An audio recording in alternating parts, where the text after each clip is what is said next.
What's a good word, everyone? It's your boy DKB here. I just want to say thanks for all the support. The channel's been steadily growing, and the number you see below, you can drop a text, shoot a voicemail, any ideas, topics, collabs, etc. you guys want to see. I'll include them in future videos and live streams, and I'll catch you again. Be easy. What's a good word, Jets fans? It's your boy DKB here. We're breaking down our final wide receiver from Steve Smith Sr.'s top 10. Ranked the list in this 2025 NFL draft class in Stanford's Elic Ayomanor, and I couldn't have been more enthralled to jump into his tape. And after looking at it, I'm really pumped up. He's sold me as a guy that I would love to see us invest a pick in on day 2. If nothing else than for two key traits of his. One, he brings all of the physical qualities that you would look for out of that X receiver, and he does it at an above average rate, right? The size, the speed for the size, the agility, the background. There's a lot that goes into his physical profile. And then 2, he really separates himself among this top 10 list as probably the best in the run blocking game. So with that being a huge component of what the New York Jets will look to do, not just with all the RPOs with Justin Fields, but wanting to get Breece Hall out there on the perimeter anytime that someone like Isaiah Davis might want to try to break something to the outside, or in the event Braylon Allen's doing jump cuts, or maybe we're having some misdirections and stuff. He's a guy that can block on the play side. So with that said, we're looking at a monster 6'2", 206-ish pound player here. Has only spent 4 years in football. He's actually Canadian born, and so it's not really a primary sport over there. He didn't really get involved until he made it into high school out here in the States. He led his team in receptions not only as a sophomore, but also as a senior. I feel like that's a little bit off. He had a red shirt year his freshman year, so I guess as a junior, right? He's also tied his team for touchdowns going into his junior year. He's heavy on traits, right? Big wingspan, big hand size, obviously the prototypical build that you're kind of looking for. He has the 4.44, I believe it is, speed to kind of back up what you see on film with him being able to separate from some of these guys as some of these longer plays develop, or he's running go routes, double moves, different things like that. Has a track background, so this is where you kind of see where he gets some of that speed and momentum from. He's also the first 1,000-yard receiver for Stanford since J.J. Arcega-Whiteside, and I know that's not a quality name that was out there, but I definitely remember being a guy that loved J.J.'s upside way back when he was drafted, and was a guy that I was hoping, I feel like he fell from where he was originally projected. I was hoping that we would have scooped him up at one time, but if I'm not mistaken, I feel like he was the Stephen Hill draft class. Either way, we're getting off on a tangent here. He was a former 3-star recruit, and all of this after barely playing much at all. But between the track background and what the small glimpses of football teams were able to see, he had a ton of offers, ton of scholarships that were put out there, and he was looking at teams like Oregon amongst a few others, LSU, I believe.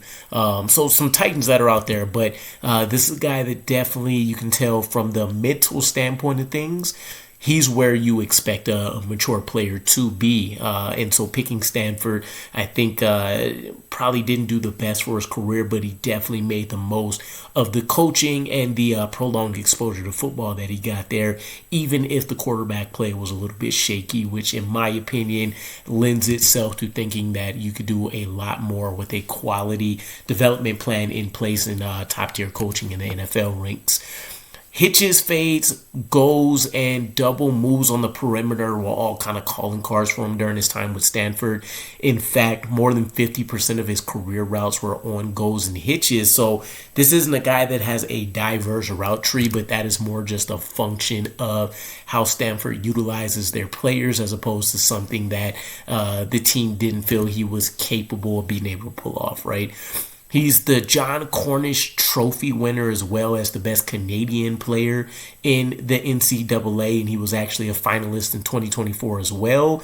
And one of the things that hopefully doesn't get swept under the rug for him, right? He put up 63 receptions for 831 yards and 6 touchdowns this season after having about the same amount of catches last year for 1,000+ yards and 6 touchdowns.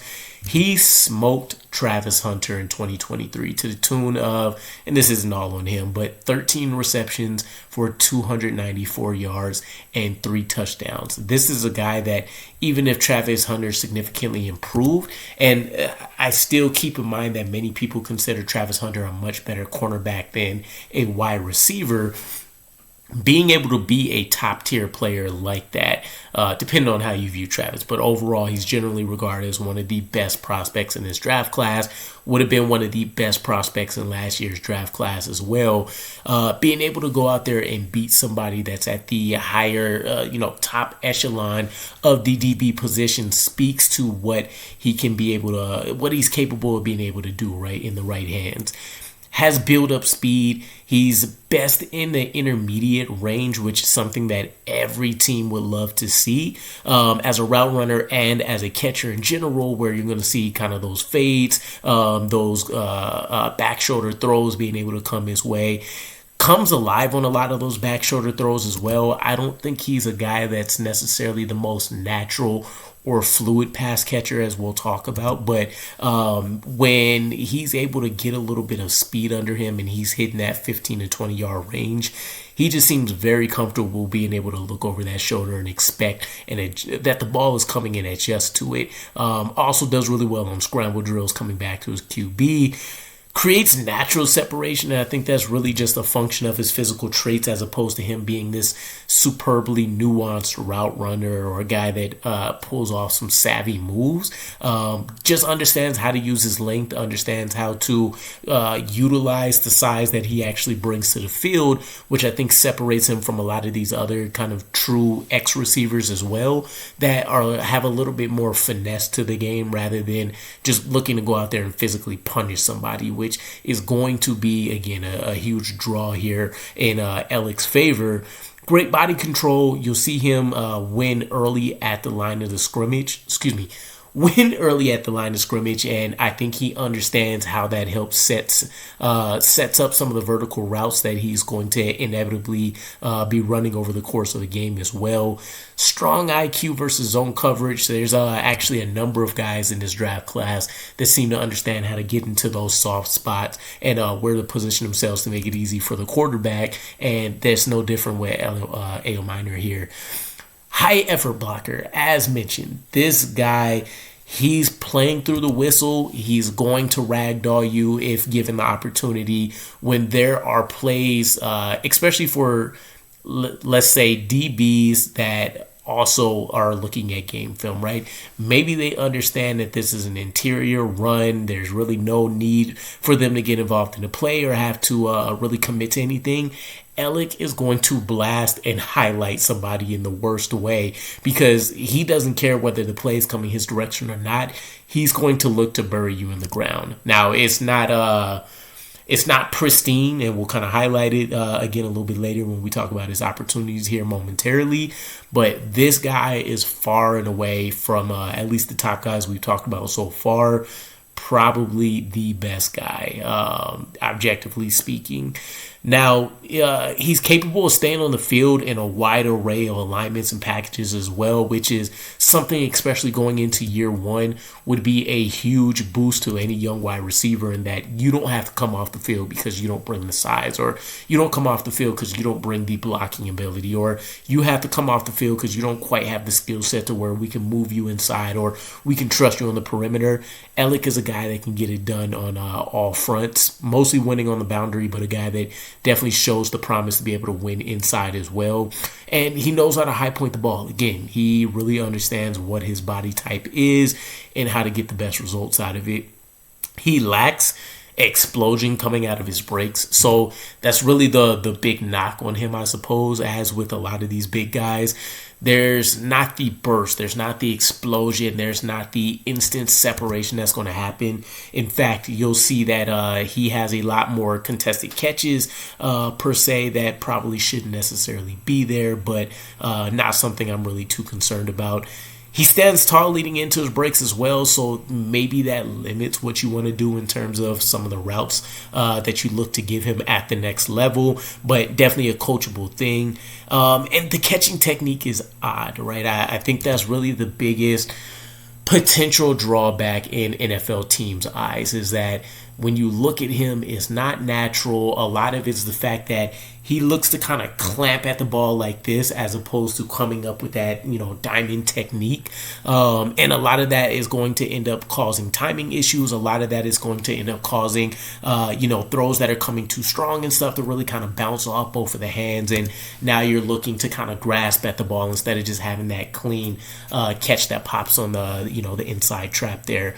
12 drops to his name since 2023 and has a 8.7% career drop rate. But this could be one of those coachable, teachable things. If it's anything to do with the technique, I don't necessarily want to knock guys too much from that, because that could be something that Stanford promoted, right? Or maybe they just didn't feel the need to change much about his game in that particular area. Or maybe he just naturally finds a way to make that a more smoother catch piece for him. But I think that would be the scariest part of evaluating and projecting him at the next level, is that he could be a dominant boundary guy if a couple more things clicks for him, but he may never ultimately end up being that guy that you can trust in the biggest moments, just because you're scared about how he fundamentally looks to attack the ball. Doesn't track the ball necessarily well. I don't think it's an Achilles heel of his or anything by any means, but definitely could use some improvement there, as long as it's not anything tied to like a back shoulder throw. Bad positioning and technique on his run blocks is really the biggest drawback about his blocking ability. He could be caught out of position. He can end up lacking in terms of being able to get into the chest plate of somebody and then really just control what's occurring. But I'm not nearly as worried about what's going to happen there as what he can do when it comes to getting the ball in his hands. And then he relies on his physicality to beat press. I don't trust guys that have to rely on athleticism more so than technique, but as long as this is something that he can continue to work on, and from a mentality standpoint, everything that I've seen from like the coaches and checking out a couple press conferences and stuff like that, he seems to be a very mature, very understanding and intuitive young man. So I have no doubts that this is something he's already aware of, and maybe he just couldn't coach it out of himself. Maybe he didn't get as many opportunities, or maybe he was just waiting for an NFL coaching staff again, and really just stepping into the NFL, right, where that now becomes your life and you don't really have to worry about school and all the other things that are coming along with it. But couple comps here, and it's a wide range of things that really stand in place, so nothing really too much to throw out about any of these, but just something to be aware of. These are mostly play style and experience comps. That's all I really have left to say about it. But Jonathan Mingo, Chris Godwin, Juju Smith-Schuster, and Deontay Johnson are all elements of what you can see in Elic Ayomanor's game. And I think if you were to get any of these guys, you would definitely be walking away happy, especially if you're spending, a third round pick on something like this. And it doesn't matter if you get it right away or if it ends up culminating in year 3.